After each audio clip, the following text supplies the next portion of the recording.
Hey guys, welcome back. And in this video, we're going to be talking about animal rights. My name is Nagi. Cody Jitsu 316. Let's get into it. If you could choose any animal, what would you be? Um, yes, my first thought was, I kind of would be a jaguar. Reason being, they're probably pretty cool predators. They got the strongest bite out of any of the big cat species. I mean, they freaking carry their food 3 stories into a tree. And then There you go. they hunt crocodiles, freaking, full dive in the water. And I just prefer, if I had to fight, I would rather have 20 claws, and they're pretty fast, nimble, stealthy. Okay. This one's kind of tough for me, but my first thought was some kind of bird being able to fly. So I think I'd either go with some kind of eagle or a falcon.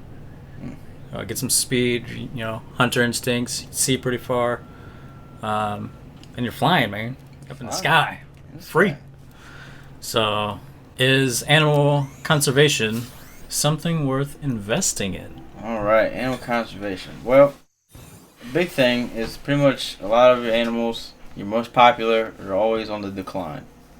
Chimpanzees, Bengal tigers, Arctic wolves or gray wolves, timber wolves especially, chimpanzees, kind of a shout out, endangered species chocolate bars. That's where I got the idea from this. They 10% of all this stuff goes to the conservation of whatever one you buy, whatever animals on there. But anyway, owls, that's how the topic came about. Okay. But owls, any typical major animal that's expensive in a coat, or happens to be something that has caused problems, they are really big. They're poached a lot, especially in Africa. To me, I think it's something worth investing in. The reason being, a lot of people don't really care about it a whole lot. Not a whole lot of people. Like a lot of these conservation companies, they're struggling when it comes to money and volunteers. It's mostly a lot of veterinarians and veterinary companies, and just people, a few people in general. I would say, when you're thinking outside of humans, pretty much all animals, you gotta have a balance. One is there's a lot of people, they poach timber wolves and certain types of wolves, especially more Arctic areas, Alaska and stuff like that. When you do that, you're taking away the main predator of a lot of the big game out there, a lot of your elks and your deer and a lot of animals. And a lot of times when those animals aren't kept, population controlled, they do a lot of damage by eating a lot of vegetation, and basically too many bodies, too many mouths eating. So you can't be killing off wolves for jackets, and you can't be killing off wolves just because they look scary. Because even though a lot of people would be in favor of the deer, like, oh, it's a poor deer. And you can't be. They don't do anything. They don't when it comes to violence, but if you let them run, they will eat everything. They'll eat everything in sight. Yeah. More non-Arctic places, a lot of crops and stuff like that. Now this can go both ways into just not conservation but population control as well. The Asian carp is one of the most invasive fish species. It's open season all year round for fishermen. Especially, it's a big one in bow fishing because they like to hop out of the water. So it's nice and fun, whatever. But they eat ecosystems in rivers almost a couple 100 feet a year. And so, a lot of times, oh, poor animals. You don't watch out, you're not going to have a river. And they taste good on a grill. So, Yeah. And so they're definitely things to be invested in, especially out in Africa where most of these ones are being poached and stuff.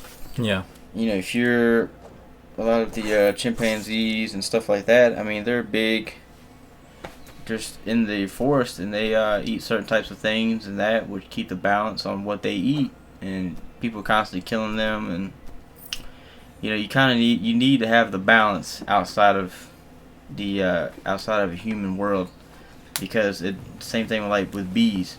If all the bees go away, 80% of all fruits and vegetables will die out because there's no cross pollination. Right. So outside of a human world, I say it's something animal conservation and insect has to be invested in and maintained. Yeah, man. There we go. Yeah, you've said it all already. Just keep the ecosystems in balance, and we're good. Yeah. If not, then well, we're in a lot of trouble. Mm-hmm. Why do you think people tend to care more for animals than humans? What brought this about? You see it all the time. A cop kills a dog, outrage. But Yep. you let millions of kids starve to death a week after birth. Yeah. A dentist goes and kills a lion. Oh my gosh, chop his head off. I want him hung by the thinnest rope you can find. And then, Joseph Kony out there making child soldiers and the whole child soldiers with the blood diamond thing. Once again. Not that I'm not for animals. I mean, I just kind of did a thing on expose on animal conservation there. But, Yeah. if I have to choose, I'm going to pick humans first. It's interesting because one of the reasons why I think people tend to care more for animals is because typically they're more defenseless in a scheme because we are at the top of the food chain mostly due to brains, not sheer power. Because, a bear would wreck anybody if you try and fist fight it. But, so guns and stuff like that. And, a lot of hunters get a lot of flack for hunting in general.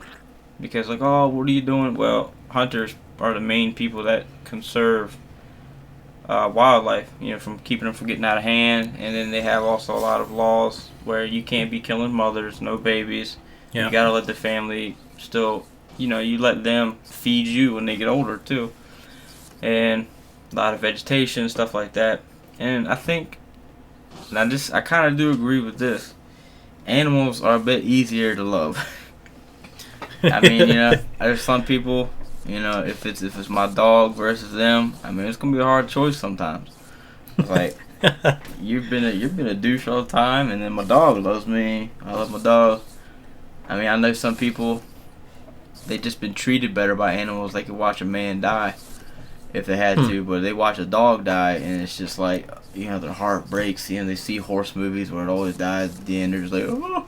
Yeah. And so, generally because, and also they're a little bit more innocent in the way they act, because, it's a dog. Somebody steals your food, you might fight. A dog steals your food, you get mad at them, but it's an animal from domesticated, so that's all they do. They see food, they eat it. So, it's a little more of a simple thing, But my thing is, I really wish there was more of a care for humanity, within its own kind. Because people tend to outrage over animals more than they do. America could end world hunger today if it wanted to, and so could the whole country. If everybody came together, we could end world hunger. A lot of these little kids dying with bloated bellies and stuff like that. But at the same time, they don't care about half the animals being poached either, as long as they get a fresh, wolf fur jacket. Right. Yeah. So, but I think, people always seem to tend to care for other things than actual people. It's like people that actually help people, like rehab centers and stuff like that. Helping people kind of tends to be on the lower percentage side of things. Yeah. This kind of thing, like I was talking earlier, off camera. This kind of thing just doesn't make sense to me. The fact that people can outrage over the death of a single lion, and yet on the other side of things, there are thousands of little babies just being tossed into the trash. The comparison of outrage there in America is so different. It blows my mind. I mean, you can have somebody that'll adopt all the animals of the world, where they want to adopt a child, and then you kill a puppy, which I wouldn't be cool with that either. But I mean, something happens like in an animal with self-defense, and then you have millions upon millions of babies chopped up in the womb, and no, it's a human right then at that point. Yeah. So that's what they say, but it's homicide on animals seems to be more of a priority to the general public than homicide of humans. Mm-hmm. And going back to what you said about people comparing, the worth of people versus like their dog. I mean, sometimes, I can understand that. A dog is very loyal, and if you have that dog for a long time, there's going to be a strong bond between, your dog and their master. And some people can really be huge jerks and have their own agendas, and so I don't know if we go back to like the that lawless society thing that we did a few videos back. If you're in that society and you're gonna choose between some random jerk who's about to get shot or run off, and you and your dog just get out of there, save yourselves, I'm probably gonna choose the dog. Yeah. Especially so if he's a good hunting buddy, Yeah. So it's just it's an interesting and a different way to look at things. So yeah. If you like this video, leave a like. Thanks for watching. If you want to see more, subscribe. And if you have any more comments about this topic specifically, leave a comment below. We want to see those comments and keep the conversation going. So, thanks for watching, and we will see you in the next video. See you. Who would win in a realistic fight? Ninja or pirate? Well, pirates with their own tactics, I went with the ninja. Pirates mostly on the sea. Anyway, it's here at the end. Here's the repair bobblehead. I go down with the ship and try to fix it. Fusion core.